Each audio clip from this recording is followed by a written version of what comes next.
देखिए आज हम पढ़ेंगे प्रश्नावली 4.2 के प्रश्नों को। ठीक है, इसमें हम लोग सीखेंगे कि रैखिक समीकरण के जो हमारा दो चर में रैखिक समीकरण होगा। ठीक है, दो चर में रैखिक समीकरण जो होंगे उनमें एक हल, दो हल, तीन हल निकालने के लिए भी दे सकता है। ठीक है, तो उसी के अकॉर्डिंग हम लोग इसमें सीखेंगे कि दो चर में रैखिक समीकरण कैसे बनाया जाएगा। लेकिन इसको तो हम लोग पहले पढ़ लिए हैं। लेकिन दो चर में अगर रैखिक समीकरण है तो हम उसका मान कैसे निकाल सकते हैं। एक ही समीकरण दिया रहता है तो दो हल, तीन हल, चार, पाँच ऐसे हल निकालने को कहेगा। ठीक है, तो जैसे यहाँ पर पहला प्रश्न देखिए, कह रहा है कि y = 3x + 5। तो इसमें बताना है कि कौन कथन सत्य है। तो यहाँ पर प्रश्न किया है, एक अद्वितीय हल है, इसका केवल दो हल है, और यहाँ तीसरे का अपरिमित रूप से अनेक हल है। इसका ये तात्पर्य हो गया, अगर ये दो गो समीकरण दिया होता ना तो हम कहते केवल एक हल है। दो समीकरण होता तो क्रॉस करता तो केवल एक हल होता। देखो बताएं कैसे। मान लो दो रेखाएं ऐसे एक दूसरे को क्रॉस कर रही हैं, तो कहाँ पर प्रतिच्छेद किए एक दूसरे को, यहाँ पर, तो केवल एक हल है। लेकिन अब बताओ कहीं से मुड़ कर कटेंगी। दोनों लीनियर इक्वेशन है, सरल रेखा है या आगे बढ़ने वाली रेखा है, तो एक दूसरे को कहीं कटवे नहीं करेंगी। ठीक है, तो इसका केवल एक हल है। लेकिन अगर ये जो आगे बढ़ रहा है तो केवल एक हल है। लेकिन अगर मान लो कि एक ही रेखा है तो इसका अनेक हल है, कई बिंदु, कई ठहरे, आप काटते चले जाइए, कई भी हो जाएंगे। तो यहाँ पर यह सत्य होगा। तीसरा यानी केवल एक समीकरण आपको दिखे, अब पूछा जाए कि उसका कितने हल होंगे, तो आप कहेंगे अनेक हल होंगे। हाँ, जब दो समीकरण आपको दे दिया जाए, जैसे मान लो जैसे एक देवे किया है, अगर एक दे देता y = 5x + 7 ऐसे कुछ लिख देता, तब दो यानी केवल एक हल होता। अगर ये स्क्वायर के रूप में होते ना तब मतलब जितना घात रहेगा उसी के अकॉर्डिंग उसके मान होंगे। ठीक है, तो ये बात हो गया। अब दूसरे प्रश्न में आते हैं। दूसरा प्रश्न बाबू देखिए, दूसरे प्रश्न में कह रहा है कि यदि देखो कह रहा कि निम्नलिखित समीकरण के चार हल बताओ। देखो पहला में दिया है 2x + y = 7। कह रहा कि चार हल ज्ञात करो। इसका कितना हल, चार हल। तो देखो आप बिना किसी से कुछ कहे पहले इसको सुधार कर लो। जैसे 2x + y = 7 है ना, तो y = 7, इस 2x को इधर ट्रांसफर कर लेंगे। ठीक है, तो -2x। अब देखो इसमें लिखेंगे x = 1 रखने पर एक रखना है बाबू।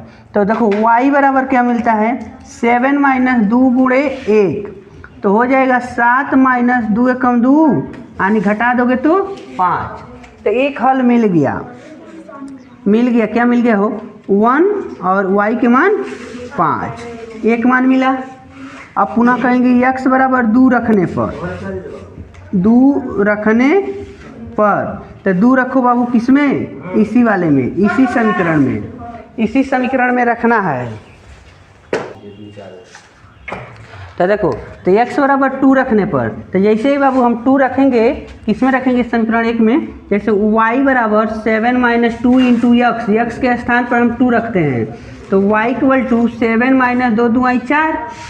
तो यहाँ पर प्लस में 3 बच गया ना, तो आप कहेंगे बिंदु मिल गया, यानी एक हल और मिल गया। क्या, x की वैल्यू 2 और y की मान 3। ठीक है, लेकिन 4 मान निकालना है, तो आप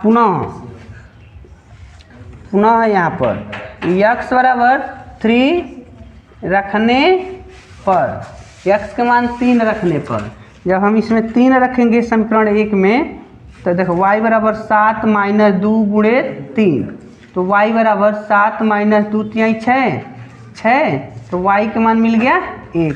तो बिंदु क्या मिल गया, तो देखो 3 और 1, x के मान 3 और y के मान 1। पुनः अब x बराबर 3 के बाद अब 4 रखने पर कोई भी नंबर रख सकते हो। हम क्रम से रख रहे हैं तो ये मतलब नहीं है कि आप क्रम से ही रखेंगे, कोई माइनस में भी नंबर रख सकते हो।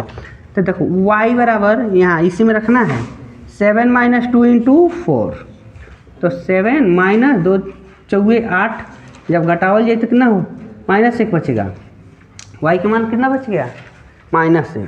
तो 4 हल निकालना था ना प्रश्न में, प्रश्न लिखा है 4 हल बताओ। तो देखो अब चौथा क्या मिल गया हो, x के मान 4, y के मान 1 माइनस में, और यह है एक 3 1, और एक कहाँ है 2 3, और एक कहाँ पर है 1 और 5, 1 5। लेकिन देखो आप अगर सॉल्व करते हो तो हो सकता है कि दूसरा नंबर आ जाए। जब x की वैल्यू आप अलग अलग रखोगे तो y के मान भी अलग अलग आ जाएगा। ठीक है, तो इस तरीक़े से इसका 4 हल। चलो इसमें 1-2 प्रश्न और पूछा है, एक प्रश्न का हम मान और बताते हैं। जैसे एक पाई के रूप में दिया है, पाई के पदों में है। जैसे दूसरे का दूसरा प्रश्न, दूसरे का दूसरा कह रहे हैं बाबू पाई x प्लस वाई बराबर 9। ठीक है, पाई x प्लस वाई बराबर 9, तो इनको लिख सकते हो y बराबर 9 माइनस पाई x। ठीक है, अब इसमें हम x बराबर एक बार 1 लिखने वाले हैं, एक बार x बराबर 2 रखने वाले हैं, एक बार x बराबर 3 रखने वाले हैं, एक बार x बराबर 4 रखने वाले हैं। इस तरीके से हमको 4 मान मिल जाएगा। ठीक है, आओ रखते हैं। तो y बराबर क्या हो गया, y बराबर 9 माइनस पाई आ गुणे x के जगह पर 1, तो ये हो जाइए हो 9 माइनस पाई, यह मान हो जाएगा।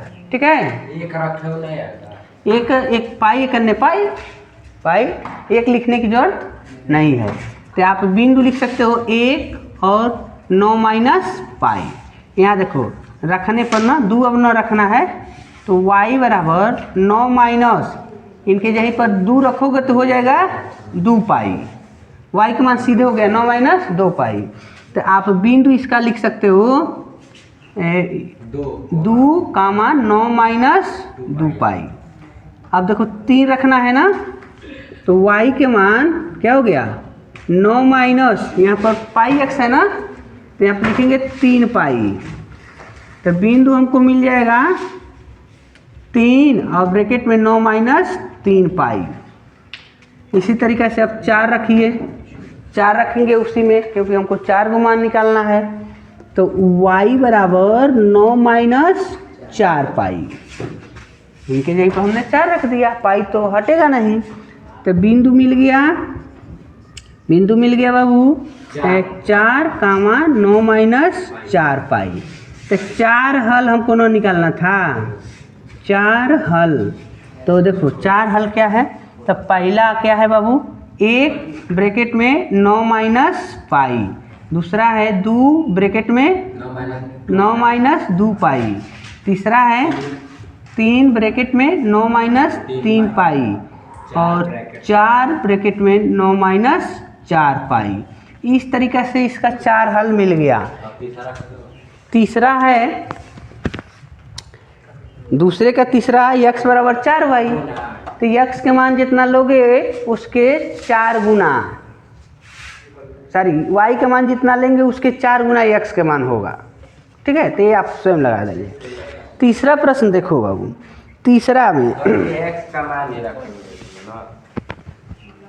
देखिए प्रश्न नंबर बाबू, अब तीसरे प्रश्न में देखो, तीसरे का पहला प्रश्न में दिया है, पहले तो प्रश्न है क्या, प्रश्न दिया है जो हमारा समीकरण है, कह रहे कि कौन कौन समीकरण x माइनस 2y बराबर 4 के हल है, यानी बिंदु दे रहा है।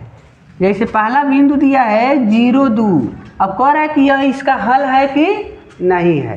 तो लेफ्ट हैंड साइड और राइट हैंड साइड का काम आप करेंगे। जैसे देखो यहाँ हल करते हैं, x के मान 0 और y के मान 2, तो यहाँ लिखना है LHS, यानी LHS में इसको उठा कर लाओ x माइनस 2y, एक साइड का नंबर लेना है x माइनस 2y। तो x के स्थान पर क्या लिखना है 0, -2 y के स्थान पर 2, ठीक है। तो ये 0 तो हटा ही दो, 0 लिखने की जरूरत नहीं है आपको, ठीक है। लेकिन 2 दूनी 4, लेकिन माइनस रहेगा, तो लेफ्ट हैंड साइड का मान -4। अब बताओ RHS का मान कितना है जी? यहाँ देखो, यहाँ 4 है, ठीक है। RHS में +4 है, तो आप देख रहे हैं कि LHS में -4, RHS में +4, तो आप कह सकते हैं कि LHS not equal to RHS, यानी ये जो विकल्प है मतलब दिया गया है वो समीकरण का हल नहीं है, कहेंगे समीकरण का हल नहीं है, ठीक है। उसके बाद देखो दूसरा दिया है 2 0 हल है कि नहीं है? तो इसमें x की वैल्यू बाबू 2 है और y की वैल्यू 0 है, y का मान 0 है। तो इनको उठा के इसी में रखना है LHS में, यानी x - 2y। तो देखो x के स्थान पर हमको 2 लिखना है और -2, y के स्थान पर 0, तो 2 - 0 यानी केवल 2 ना बच गया, 2 बचेगा ना। x के y के स्थान पर जब 0 रख देते 0 हो गया। लेकिन RHS का मान क्या है? RHS का मान क्या दिया है? 4, यह 4 ना है। तब देखो LHS का मान हमको 2 मिल गया, RHS का मान 4 मिल गया। तो आप कहेंगे कि LHS not equal to RHS, यानी 2 0 समीकरण का हल नहीं है, समीकरण का हल नहीं है, ठीक है। चौथा बताइए पाई। चलो इसमें का चौथा, चलो भाई 4 0 कर लेना, तीसरा चौथा देख लो। इसका चौथा देखेंगे, चौथा में दिया है बाबू काड़ी में 2 और 4 काड़ी में 2, चौथा का ये विकल्प दिया है, ठीक है। तो आप यहाँ लिखेंगे x बराबर काड़ी में 2 और y बराबर 4 काड़ी में, ठीक है। तो LHS नोट करो यहाँ से, LHS क्या है? x - 2y ना है, x - 2 y है बराबर 4, RHS में नोट करेंगे, ठीक है। इसका मान अगर उतना आएगा तो कहेंगे सत्य है। तो x के जगह पर बाबू काड़ी में 2 लिख देंगे और -2 गुणे y के जगह पर 4 काड़ी में 2 लिख दिए। तो देखो काड़ी में 2 और -4 है, 4 दूनी 8 काड़ी में 2 हो गया। तो जब एगो काड़ी 2 में 8 गो काड़ी 2 घटाएंगे, -7 काड़ी में 2 बच गया। अब देखो LH का मान कितना है? -7 काड़ी में 2, और RHS का मान कितना है? 4 काड़ी में 2, तो बराबर नहीं ना आया। तो आप लिखेंगे LHS not equal to RHS। हाँ तो हो काड़ी में 2 और ब्रैकेट में है 4 काड़ी में 2, समीकरण का हल नहीं है।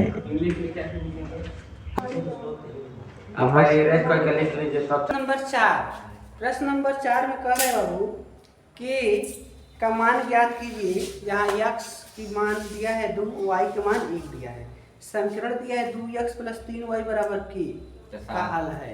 मतलब यहाँ पर जो समीकरण दिया है 2x + 3y बराबर k, इनका हल है x बराबर 2, y बराबर 1, मतलब यह मान है।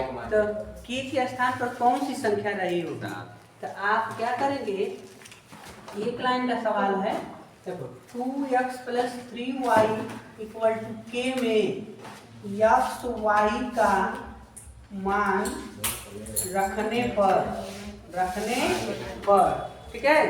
यहाँ देखिए तो 2 और x के स्थान पर हम लिखेंगे 2 + 3 y के स्थान पर a, इस साइड में k है तो k रहेगा। तो इस कंडीशन में बाबू देखो 2 दूनी 4 + 3 एकम 3 बराबर k, तो 4 3 7 हो गया, तो k का मान 7 मिल गया, ठीक है। k की वैल्यू 7 हो जाएगी, ठीक है। अगले प्रश्न में देखिए सेम ऐसा ही है। प्रश्न नंबर 5 5वें प्रश्न में कह रहा है बाबू, देखो इक्वेशन दिया हुआ नहीं है, 5वें में इक्वेशन नहीं दिया है। कह रहा है कि दो संख्याओं में से बड़ी संख्या के 3 गुना, बड़ी संख्या के 3 गुने में छोटी संख्या से भाग देने पर, छोटी संख्या से जब हम भाग देते हैं तो कह रहा है कि शेषफल और भागफल और शेषफल क्रमशः 2 और 7 प्राप्त होते हैं। तो बताइए कि उसको 2 चर में कन्वर्ट कर दीजिए, इसका 2 हल बताइए। तो फिर से समझो, कह रहा है कि ध्यान दो, यहाँ पर आप लिखेंगे 2 चर में लिखना है 5वें को माना बड़ी संख्या x और छोटी संख्या y, 2 चर में ना लिखना है। अब देखो प्रश्न कह रहा है कि जब हम बड़ी संख्या का 3 गुना ले लें और छोटी संख्या से भाग लें, ठीक है। तो अब आ जाओ, यहाँ पर समझना है, बड़ी संख्या का 3 गुना 3x, आज जब हम छोटी संख्या से इसमें भाग देंगे तो भागफल 2 मिलता है और शेषफल 7 मिलता है। ध्यान देना, प्रश्न लिख रहा है जब हम बड़ी संख्या का 3 गुना करके छोटी संख्या से भाग देते हैं तो भागफल 2 आता है और शेषफल 7 आता है, ठीक है। तो इसका हमको समीकरण बनाना है। यह हो गया है भागफल और ये है शेषफल। आ जाइए प्रश्नानुसार, आप जानते होंगे कि होता है भाज्य बराबर भागफल या भाजक, पहले लिखते हैं भाजक गुणे भागफल प्लस शेषफल, होता है ना। तो भाज्य क्या है, किसमें भाग दे रहे हैं 3x में, तो 3x भाजक यानी भाग देने वाला y है, भाग जाने वाली संख्या 2 है और प्लस 7 रिमाइंडर आप ऐड कर लेंगे, ठीक है।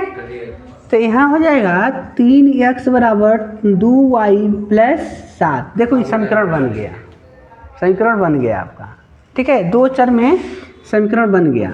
तो ये हो गया एक आंसर, लेकिन प्रश्न कह रहा है कि इसका 2 हल भी बताइएगा। तो आ जाओ एक काम करते हैं, तो यहाँ 3x बराबर 2y प्लस 7 है ना। अगर हम इसको लिख दें x बराबर 2y प्लस 7 बट्टे में 3, तो कोई दिक्कत। अब आ जाओ x बराबर 0 रखने पर, कुछ भी नंबर नहीं, y बराबर 0 रखने पर, पूछो कहाँ है ये y के पद में ना है। अरे यार x 0 रख दोगे तो फिर से इसको इधर भेजना होगा, पक्षांतर करना पड़ जाएगा, तो लांग हो जाएगा ना। तो आप इनका वैल्यू रहो, तो y बराबर 0, तो देखो x बराबर यहाँ 2 गुणे 0 और प्लस 7 और बट्टे में 3, तो x के मान मिल गया, 0 हो गया, 2 सुनाइया तो 7 बच गए ने, 7 बट्टे में 3, तो हमको एक मान मिल गया बाबू, एक हल। देखो 7 बट्टे 3 और y के मान 0, एक हल मिल गया ना। अगर y के मान, चलो ना अब क्या लिख दे दूसरा कुछ नंबर, चलो y बराबर 2 रखने पर, चलो ठीक है रखने, तो इसी में रखना।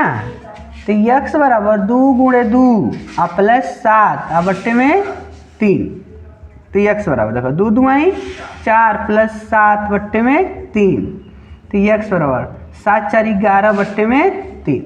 एक हल और मिल गया, एक हल मिल गया। देखो इनको लिख देंगे y के मान 2 और x के मान 11 बट्टे में 3 और 2, यह मिल गया।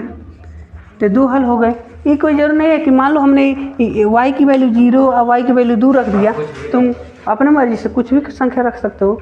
तो इस तरीक़ा से इनको आप सॉल्व कर सकते हैं।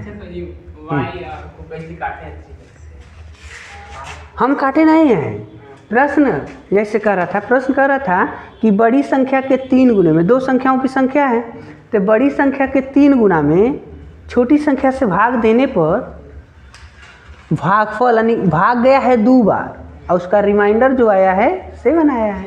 तो हमने मान लिया था बड़ी संख्या x और छोटी संख्या y, तो बड़ी संख्या के 3 गुना प्रश्न नहीं कह रहा है, हमने इसका 3 गुना कर दिया। आज छोटी संख्या से भाग दिलाना है तो ऐसे हमने भाग दिलाया। तो यहाँ पर क्या लिखना है, प्रश्न में दिया है नंबर 2 और रिमाइंडर क्या बचना है 7, तो यहाँ 7 रख दिए। इसके लिए ये फार्मूला जो होता है हमने फार्मूले का यूज किया। ठीक है, इस तरीक़े से प्रश्न को सॉल्व कर लिए गए।